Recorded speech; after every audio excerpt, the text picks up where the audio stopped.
మాయా ఉంగరం. ఒక ధనవంతుడు తన కొడుక్కి 300 బంగారు నాణాలు ఇచ్చి అతని ప్రత్యేకమైన నైపుణ్యానికి తగిన ఒక వ్యాపారాన్ని అన్వేషిస్తూ ప్రపంచమంతా తిరిగి రమ్మని పంపాడు. ఆ కొడుకు పేరు రాబిన్. అతను ఆ సొమ్ము తీసుకుని తన తండ్రికి వీడుకోలు చెప్పి బయలుదేరాడు. ఎక్కువ దూరం వెళ్లకుండానే తనకి ఒక కుక్క గురించి దెబ్బలాడుకుంటున్న కొందరు పశువుల కాపర్లు ఎదురయ్యారు. వారిలో కొందరు దాన్ని చంపాలనుకుంటున్నారు.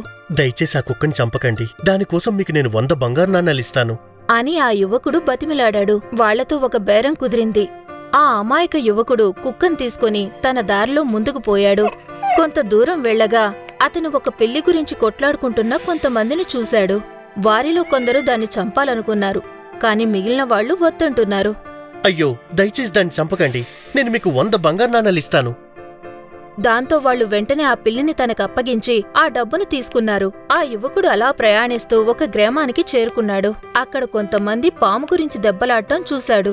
కొందరేమో ఆ పాముని చంపాలంటున్నారు, మరికొందరు వద్దంటున్నారు. దయచేసి ఆ పాముని చంపకండి, నేను మీకు 100 బంగారు నాణాలిస్తాను. వాళ్లు కూడా అందుకు అంగీకరించారు. ఎంతో సంతోషించారు. ఒక పాము, కుక్క, పిల్లికి కొత్త యజమానిగా మారిన రాబిన్ సగర్వంగా ఇంటికి తిరిగి వెళ్లాడు. మూర్ఖుడా, పనికి మాలినవాడా! తన కొడుకు తానిచ్చిన డబ్బుని వృధా చేశాడని తెలియకానే ఆ తండ్రి గట్టిగా అరిచాడు. వెళ్ళి ఆ గుర్రపుశాలలో పడుకో. నీ తెలివి తక్కువతనానికి బాధపడుతూ కూర్చో. మళ్ళీ నా ఇంట్లో అడుగు పెట్టావో? దాంతో ఆ యువకుడు వెళ్లి గుర్రపుశాలలో జీవించసాగాడు.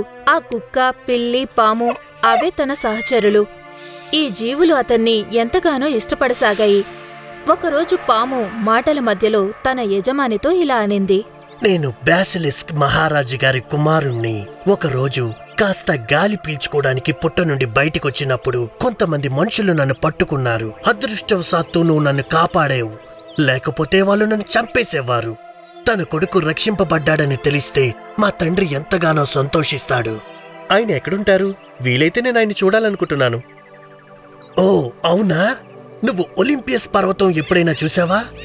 ఆ పర్వతం మొదట్లో ఒక పవిత్రమైన సెలయేరు బావి ఉంది. నువ్వు నాతో పాటు వచ్చి ఆ సెలయేట్లో దూకితే మనిద్దరం మా తండ్రి గారి రాజ్యానికి చేరుకుంటాము. ఆయన నీకొక బహుమతి ఇవ్వాలని కోరుకుంటారు. అప్పుడు నీకు ఏం కావాలని ఆయన అడిగినప్పుడు నువ్వు మీ కుడి చేతికున్న ఉంగరం, అలాగే మీ దగ్గర ప్రఖ్యాతి చెందిన కుండగరిట కావాలని అడుగు. అది నీ దగ్గర ఉంటే ఇక ఎప్పటికీ నీకు ఏ అవసరమూ ఉండదు. ఎందుకంటే అదొక మాయా ఉంగరము. నువ్వు దాంతో మాట్లాడితే చాలు, వెంటనే అది నీకోసం ఒక అందమైన కోటను సృష్టిస్తుంది.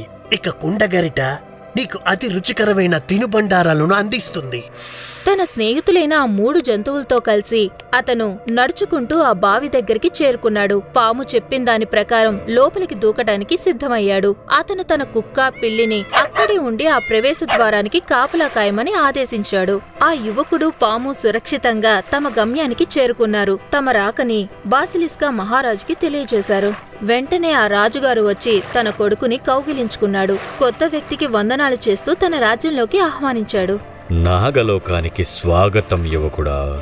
నువ్వు నా కొడుకు ప్రాణాలు కాపాడావు. నేను నీకు ఎంతో రుణపడ్డాను. ఇప్పుడు నీ కోరిక నాకు శిరోధార్యం. దయచేసి ఏదైనా కోరుకో. నువ్వు కోరుకున్న దాన్ని వెంటనే నీకు అందిస్తాను. ధన్యవాదాలు బాసిలిక్ మహారాజా, కానీ నా సహాయానికి బదులుగా నాకేమీ అక్కర్లేదు. ఎవరైనా సమస్యల్లో ఉండగా చూస్తే పాపం ఆ ప్రాణిని కాపాడడం ఒక మంచి మనిషి కర్తవ్యం. నువ్వు దయకలవాడివే కాదు, పెద్ద మనసున్నవాడివి కూడా. కనుక నువ్వు ఇక్కడ ఎన్ని రోజులైనా ఉండొచ్చు. ఆ యువకుడు కొన్ని రోజులు అక్కడే ఉన్నాడు.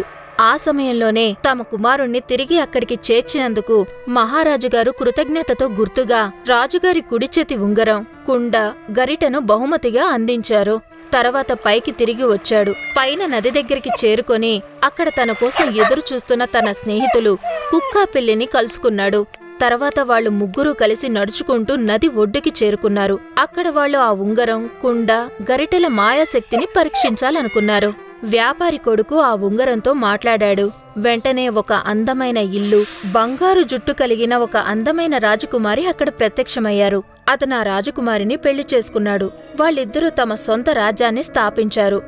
ఆ మాయకుండ గరిట వల్ల ఆ రాజ్యంలో ప్రజలకి ఎప్పుడూ ఆకలి దప్పులు ఉండేవే కావు. అతను ఆ మాయా ఉంగరాన్ని మళ్లీ మళ్లీ ఉపయోగిస్తూ తన రాజ్యంలో మిగిలిన వారందరికీ సహాయం చేశాడు. వాళ్లు కలకాలం హాయిగా జీవించారు. తన స్నేహితుల ప్రాణాలు కాపాడ్డానికి కేవలం 300 బంగారు నాణేలు ఇవ్వడం వల్ల అతను కొన్ని టన్నుల ఆనందాన్ని, ఐశ్వర్యాన్ని పొందాడు. కాబట్టి పిల్లలు, ఈ కథలోని నీతేంటంటే మంచి పనులు ఎప్పుడూ గొప్ప ప్రతిఫలాన్నే అందిస్తాయి.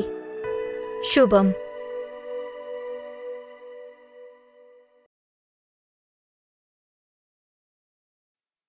If you enjoyed this story, please like and subscribe our channel and press the bell icon to get future updates.